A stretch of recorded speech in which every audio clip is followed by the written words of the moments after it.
Selamat datang di penuh kisah yang menegangkan dan penuh misteri. You like dan subscribe sekarang juga. Yang sudah subscribe dan like, saya doakan hari ini mendapatkan rezeki yang berlimpah dan dimudahkan segala urusannya. Dan jangan lupa tuliskan dari mana asal kalian. Seru banget rasanya bisa tahu teman-teman yang menonton dari berbagai daerah. Terima kasih sudah berinteraksi. Yuk kita simak ceritanya. Di sebuah desa kecil yang terletak di kaki Gunung Rinjani, hiduplah seorang pemuda bernama Bayu. Setiap pagi, sebelum matahari menyapa bumi, Bayu sudah bersiap untuk pergi ke sawah dan kebunnya.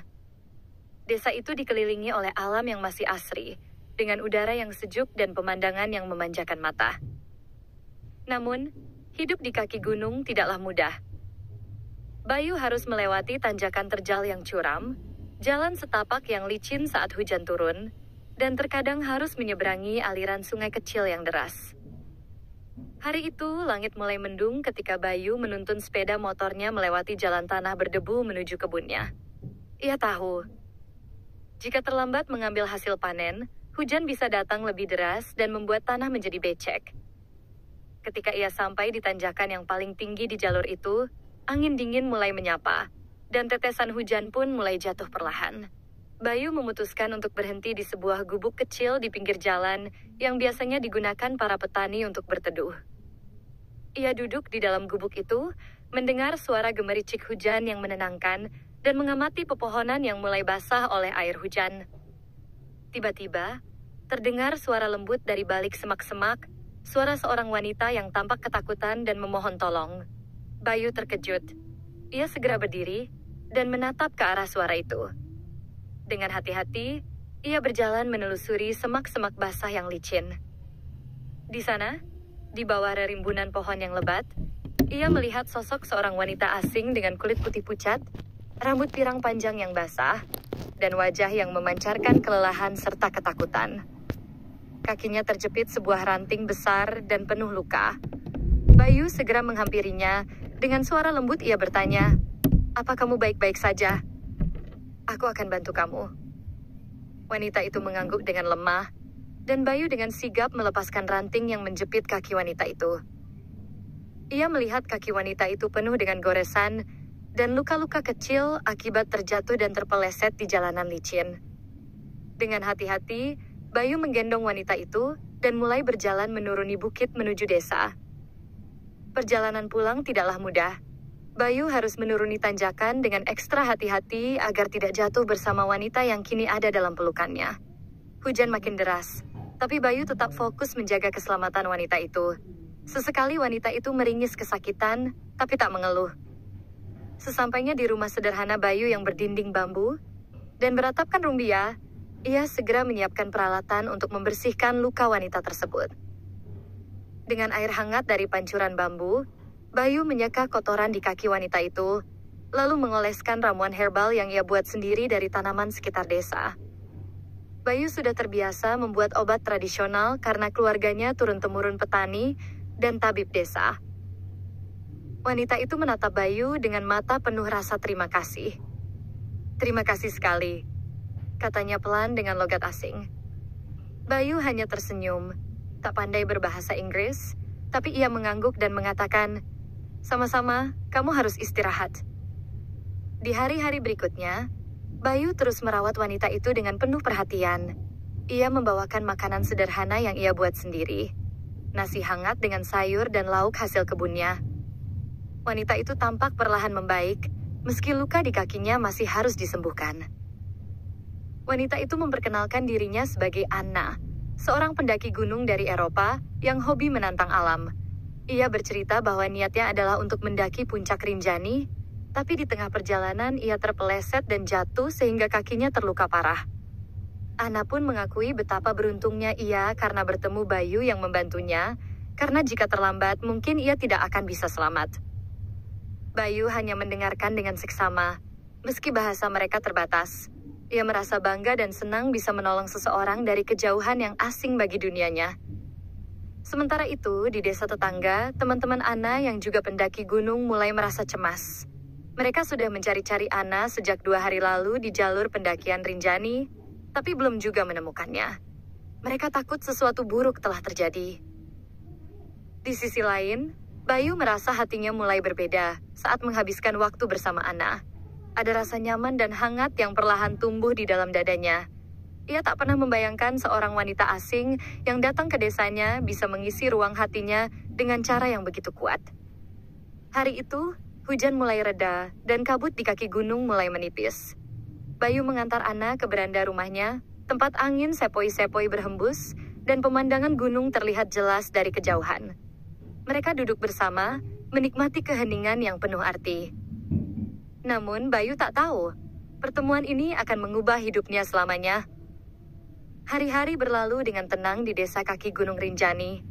Bayu dan Anna semakin sering menghabiskan waktu bersama, meski keterbatasan bahasa kadang membuat percakapan mereka sederhana, tetapi tatapan mata dan sikap hangat mengungkapkan lebih dari kata-kata. Bayu terus merawat luka Anna dengan sabar. Setiap pagi dan sore ia memeriksa kondisinya, mengoleskan obat dan membersihkan kotoran yang tersisa. Anna pun mulai terbuka bercerita tentang dirinya. Ia menyampaikan kecintaannya pada alam dan hobi mendakinya yang sudah lama ia geluti. Mendaki Gunung Rinjani adalah impian yang ingin ia wujudkan, menaklukkan puncak dengan segala tantangannya. Namun, kejadian nahas yang menimpanya membuatnya merasakan betapa rapuhnya manusia di hadapan alam yang liar. Sementara itu, Bayu seringkali menceritakan kehidupannya di desa, kebiasaan sehari-hari, dan keluarga yang selalu ia rindukan, meski tak terlalu pandai mengucapkannya dalam bahasa asing. Anna mendengarkan dengan penuh perhatian, berusaha mengerti dan menikmati setiap cerita sederhana yang Bayu bagikan.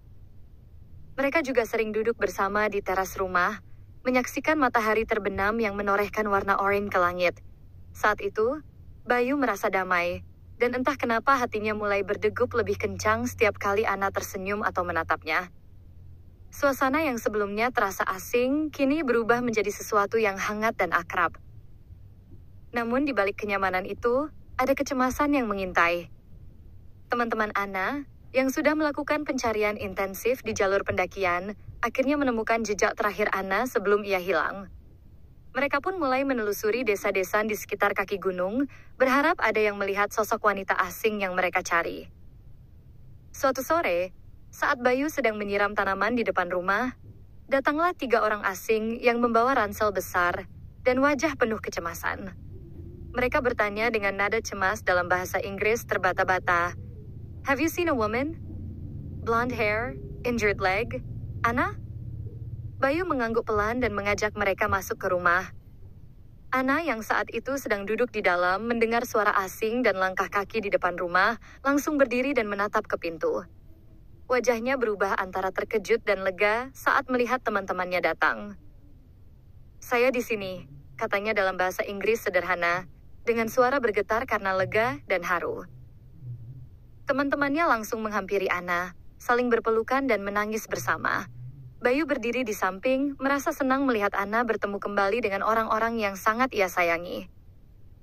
Setelah pertemuan itu, teman-teman Anna mengajak Bayu duduk di ruang tamu, dan berterima kasih atas bantuan dan kebaikannya selama mereka mencari Anna.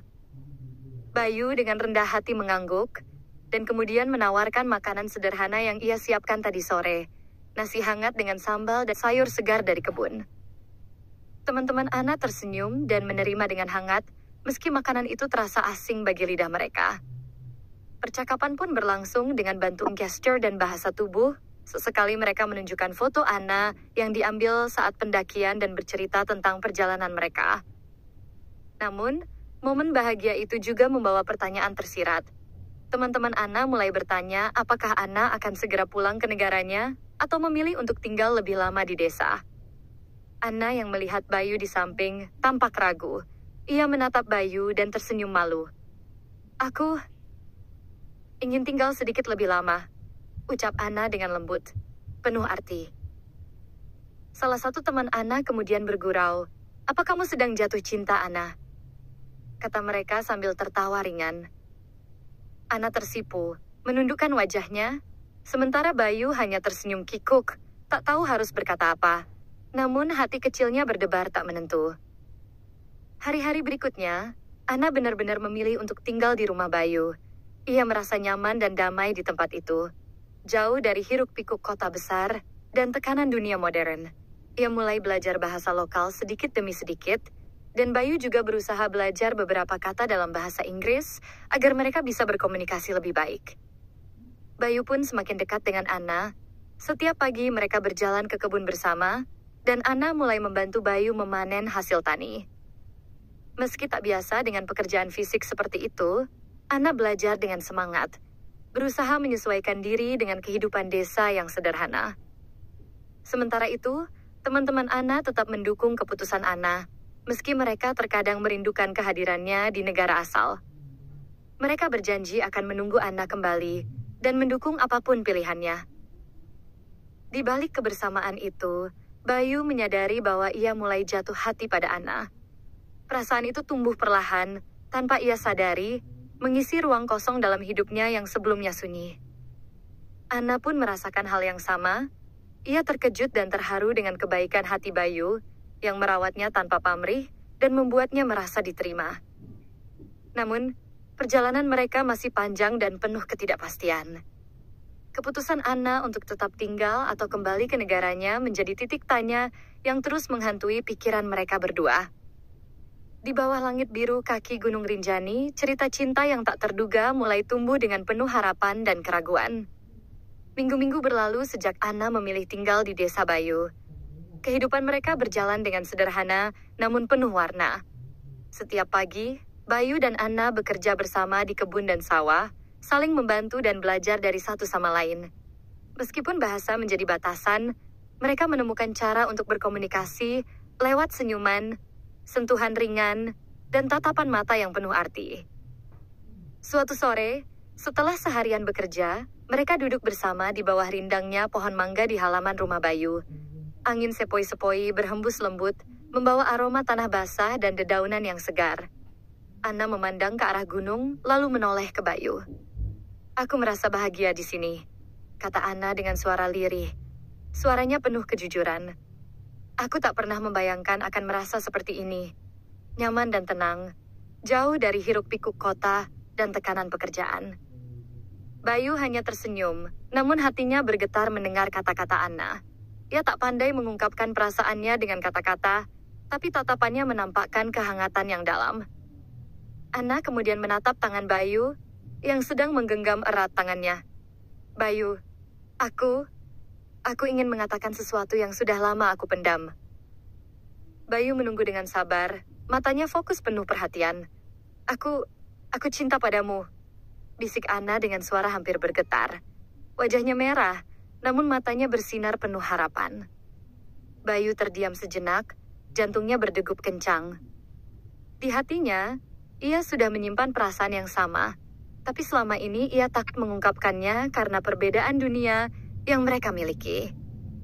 Dengan suara berat tapi tulus, Bayu akhirnya menjawab, "Aku juga cinta kamu, Anna."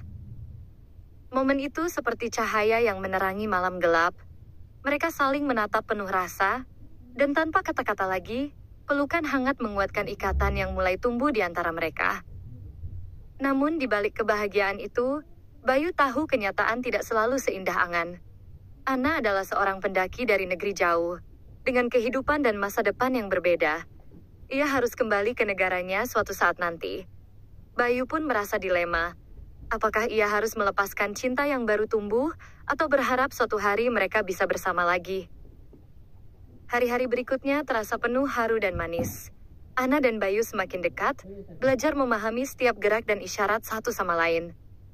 Anna mulai menyesuaikan diri dengan kehidupan desa, sementara Bayu belajar membuka diri dan berani bermimpi lebih jauh. Suatu hari, saat mereka sedang duduk di tepi sawah, datanglah seorang pria parubaya yang mengenalkan diri sebagai ayah Bayu. Dengan nada serius, sang ayah berbicara tentang masa depan Bayu dan pentingnya menjaga tradisi keluarga serta tanggung jawab sebagai anak desa. Bayu merasa berat hati. Ia ingin berbagi kebahagiaan dengan ayahnya, tapi juga takut bahwa hubungan dengan Anna akan dianggap sebagai sesuatu yang sulit diterima. Perbedaan budaya dan status membuatnya ragu apakah cintanya bisa diterima oleh keluarga dan masyarakat desa. Anna pun merasakan hal yang sama.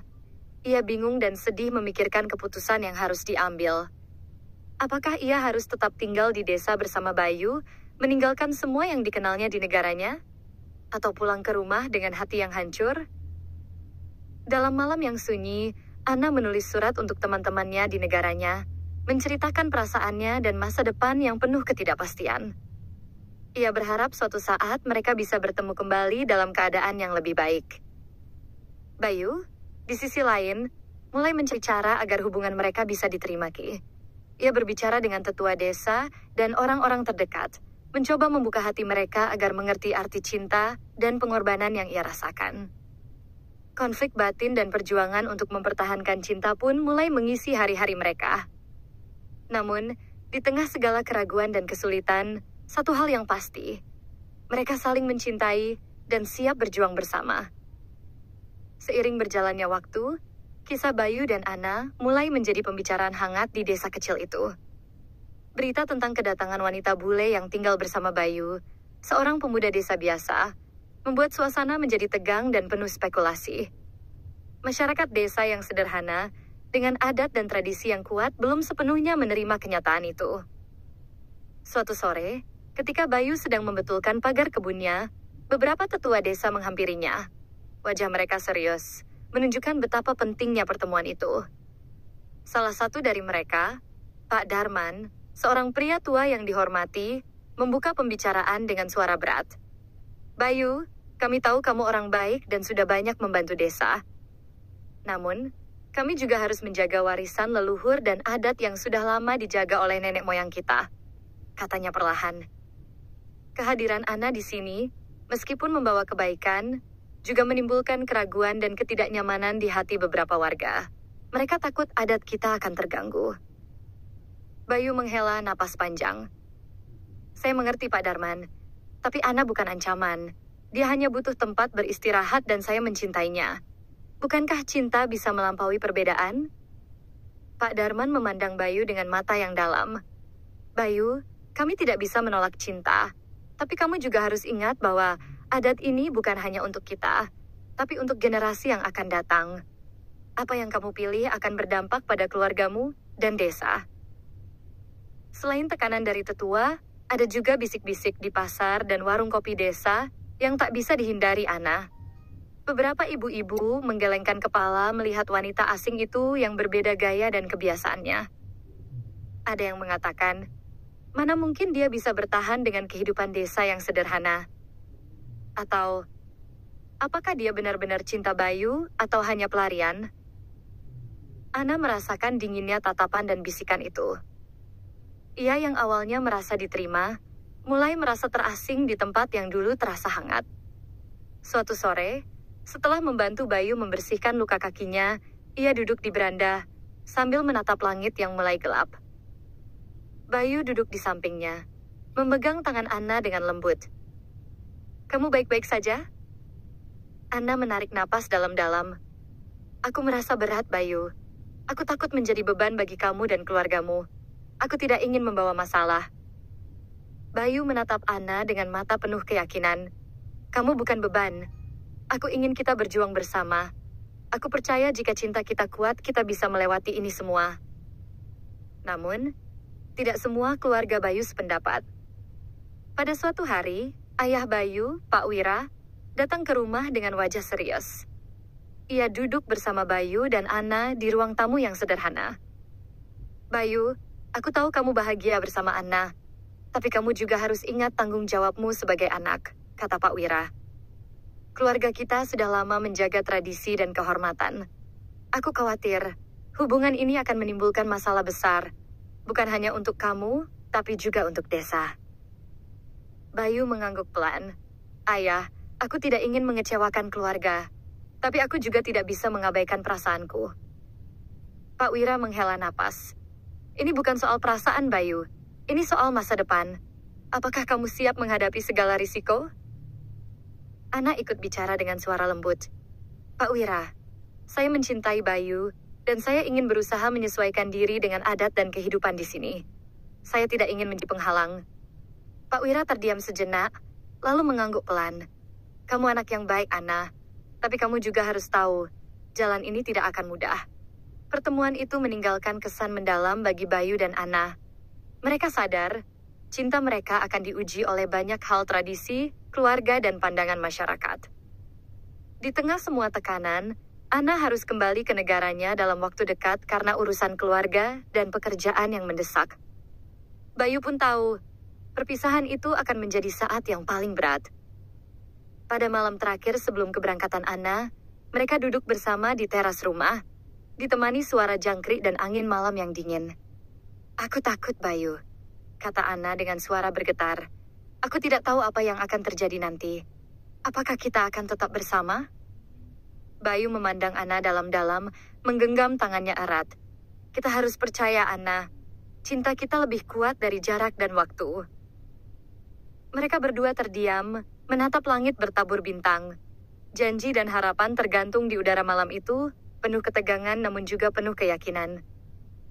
Keesokan paginya, Anna berangkat dengan berat hati, meninggalkan Desa dan Bayu yang berdiri di depan rumah, menatap kepergiannya dengan mata yang basah oleh air mata. Setelah Anna pergi meninggalkan Desa dan Bayu, keheningan mengisi rumah kecil itu.